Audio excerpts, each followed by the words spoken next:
Time now for the morning rush. Winter weather is causing dozens of delays and closures this morning. APS East Mountain Schools and Santa Fe Public Schools are on a 2-hour delay.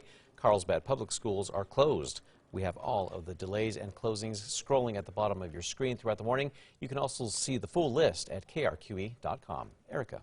And also, the Hobbs schools are closed this morning. It makes sense. There is a lot of snow coming down. This is the heaviest snow right now across the state, streaming in through Carlsbad and Hobbs, Eddy and Lee counties. And this is going to stick around through the morning hours. This morning, Albuquerque police are asking for your help in finding the man who fled the scene of a deadly crash. APD says officers tried to pull over a stolen silver sedan near Central and Wantabo yesterday. Police say the driver took off, jumping the median, then crashing into an oncoming truck. The driver of the truck was not hurt. A woman with the suspect died. We are hearing from a friend of Lawrence Howard, the man allegedly gunned down by his cousin, 14-year-old Jevin Stedman. Police say that the shooting happened during an argument last week at an apartment off of San Mateo and Catherine. Yesterday, a judge ruled to keep him behind bars until his next hearing. Belen is now enforcing a plan they hope will occupy more vacant buildings. The city is now raising the annual building registration fees from $25 a year to 25 cents per square foot of the property. The city hopes this increased cost to the property owner will leave them with no choice but to use the property or rent it out. State lawmakers are set to discuss a proposal aimed at easing tuition for adults in college. Senate Bill 225 would set aside $7 million to fund scholarships for adults attending community college. People 21 and over who make the less than $36,000 a year would be eligible. The proposal is scheduled to be heard for the first time this morning. One state lawmaker is pushing for all eyes to be on New Mexico instead of Iowa during the next presidential primary. Representative Javier Martinez filed a bill to move New Mexico's primary election to the second Tuesday in January. That would make us the first in the nation. His proposal is not scheduled to be debated on during this year's session.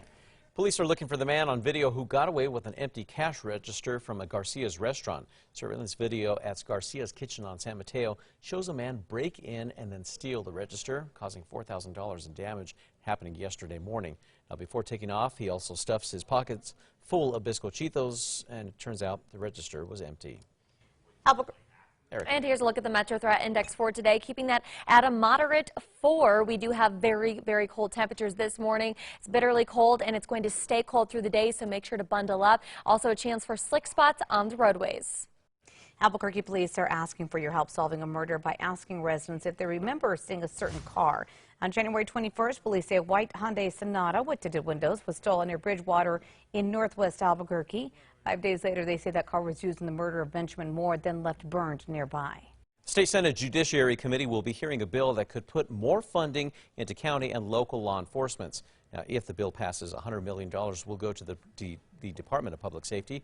This money will then go towards system upgrades like dispatch systems, lab info management systems, as well as records management. A bill that would also take steps to import prescription drugs from Canada now sits in the full House this morning. The bill creates a committee to put in place a program that allows the state's Department of Health to work with the feds to import expensive drugs like insulin here to New Mexico. That plan would then be presented to the Department of Health by the end of the year, then on to federal approval. An Albuquerque man likely facing a burglary charge after police caught up with him. They say breaking into a Walgreens. Back in November, police responded to a call of a break-in at the Walgreens off Coors and Sequoia.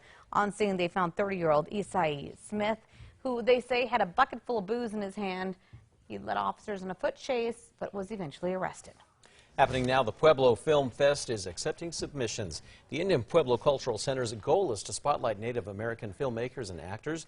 February 28th is the deadline for all submissions. Now, the 6th annual fest is happening from March 21st through the 22nd and includes film screenings as well as presentations. On Saturday, New Mexico United will host a friendly game against the Colorado Springs Switchbacks. The game will take place at the UNM Soccer complex.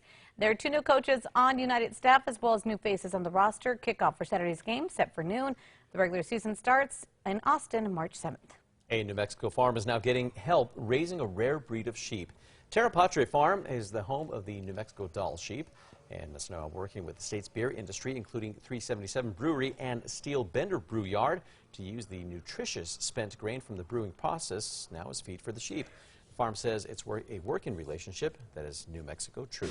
Erica. And now let's get a look at that morning drive. On the maps, we're showing an accident where the left lane is blocked at I-25 North near the Broadway exit. That's a rollover accident.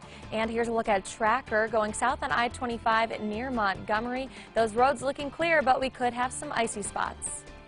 A Wisconsin 15-year-old being recognized for creating a board game that helps teach financial literacy to people with disabilities. Paige Givens was chosen as a U.S. Cellular Future of Good recipient for her game design. She also received $10,000.